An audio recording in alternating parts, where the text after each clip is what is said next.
Hello and welcome to episode 13 of Games on the Road. Our Chrysalis creative endeavor to take you some places amazing and play some amazing games. This episode is about the two-player game Seven Wonders Duel. But first, we're going to show you a little bit of driving to the Sun Road in Glacier National Park.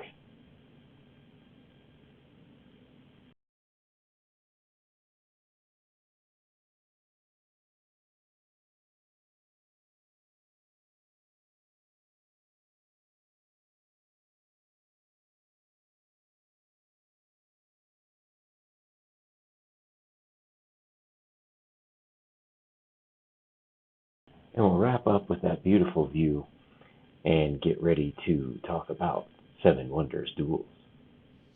Okay, so let's talk Seven Wonders Duel in a nutshell. Okay, so Seven Wonders Duel is played in a series of turns in which you're taking available cards and building these buildings. And there's a variety of different ways that you can score points. There's a little scorecard that comes with it so that you can score those points. But basically, it comes down to this. You're choosing buildings. You're trying to get the military or the science or just a bunch of victory points. Each player has 4 wonders, and once the 7th wonder is built, that is no more wonders can be built. Now, the game still goes on because you're still building buildings, but if player 2 over here builds all 4 of theirs, that means that you will not get to build all 4 of yours. You'll only get to build 3. And what you can do on your turn is you're going to choose one of the available cards. And by available, it means not covered by another card.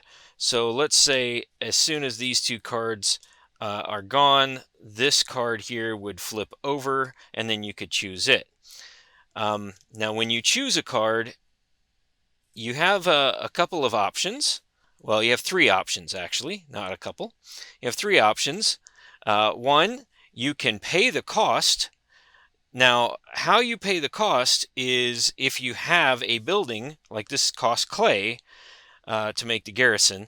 If you have any buildings that have a clay produce, and those are the brown cards, like this one here, produces clay. So as long as you have 1 clay, you can get this, and you have that covered, so you're good to go.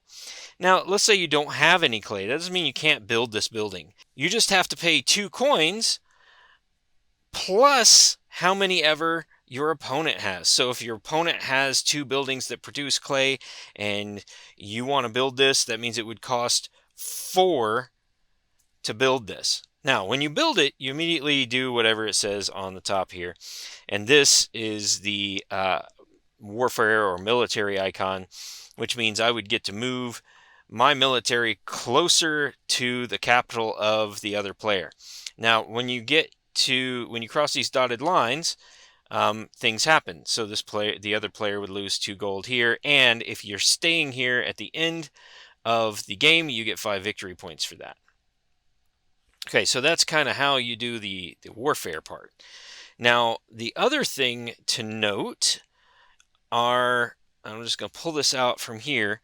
These, if you get 2 of the same kind on these green cards, 2 of the same symbols, you get to pick one of these things and get the bonus for that. Now, some of them are worth victory points, some of them give you golds, some of them give you an extra turn, so that's kind of cool. Now, you don't win. One of the immediate win conditions is if you get 6 different art types, I guess, or scientific types. And if you get 6 different, you immediately win. Likewise, put that back. Likewise, you immediately win if you get the military all the way to your opponent's capital. And then you play 3 ages, which there's 3 different decks of cards that go out here, and the setup is a little different for each group of cards.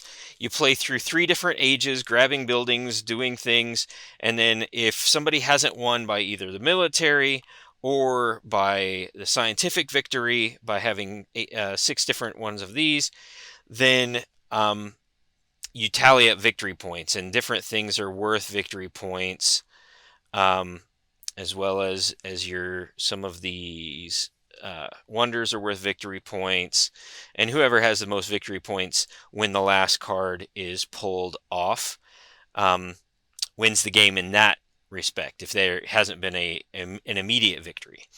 And I always like to remind the viewers that this is not a tutorial. It is just an overview of the game so that you can see how it's played.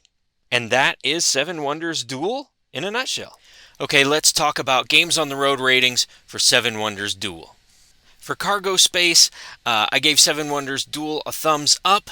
I know it's a little bit bigger than a double deck cards. It's almost the size of a small game box, but a lot goes into here, and it's organized really well. The insert helps keep everything in place as you're traveling around, so I don't mind a little bit bigger box to keep everything organized. I do think that the components themselves might be able to fit in a box half the size, but I like the insert, and that does really well. Now for table space, the game doesn't really grow that much. As you pick things up, they just kind of line up in front of you in different piles of cards with the same color.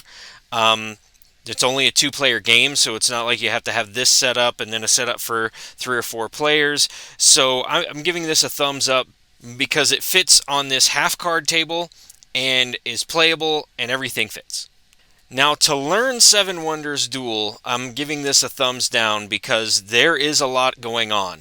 The different buildings all have different ways to help you achieve victory. You've got your wonders to figure out. You've got this combat track to figure out. You've got the scientific advantages. There's a lot going on, and it's not something that you can just pick up and play. Matter of fact, the second time you play it, if you haven't played it recently, you'll probably be picking this up and reading the rules again. And for setup time for 7 Wonders Duel, this is actually getting a 2 thumbs down because you have to set up the game every age. You have to do this little thing to sort the cards out, which I think is ingenious because if you've ever played the regular 7 Wonders, which is a drafting game where you're taking cards from the player to the left and passing the leftovers to the player, taking left or right or left, I don't know, but you're passing cards around the table, and I actually think it changes direction each age. But this is an ingenious way to make kind of the selection card drafting mechanic work because you don't know what's coming up every other row, and you don't know what you're unveiling for your opponent. So I really like how this is set up, but you have to set it up every age, so you're basically setting up the game 3 times. But I do like what that setup adds to play. Okay, this is an absolute no for the picnic table. You've got a bunch of these cards every round, and they are tiny light cards, and any little breeze shifting them around could cause problems. Even if you had stones or magnets or something, there's a lot of these to put out there. I would say this is an inside game just because of these cards here. You could put a stone on your wonders. These coin chits are heavy. This is pretty heavy. I'm not worried about this moving around. Mainly, I'm giving it a no on picnic table just because of the card setup down here. Now on replayability, I'm giving this a 2 thumbs up. This setup here changes the game every time. Your opponent choosing different buildings and leaving you things to select each time. Yeah, I think that this is a really good 2-player game, which I'll get to in a second, that is replayable over and over. So 2 thumbs up on replayability. And lastly, 2 thumbs up on a 2-player game. This is an amazing 2-player game that changes every time you play it. You can't leave out some strategy, like you can't forget about the military, you can't forget about the scientific. You can let somebody run away with victory points if you're not careful. You have to pay attention to what your opponent's doing, and no aspect of the game can you just kind of say, I'm not going to focus on that this game, because if you don't, they may run away with the game using that thing. So overall, for a game on the road, I'm giving this a thumbs up. Play it in your camper. Play it in. I wouldn't actually play this in a tent because you might bump things around if you're in a tiny little tent. I guess if you had a big enough tent to set up a table like this and sit down at it, then yeah, I would go ahead and play it that way. Outside's a no, but I think it's a thumbs up. Take it on the road with you, especially if you like two-player games that make you think about a lot of different strategies. And that is Seven Wonders Duel on the road.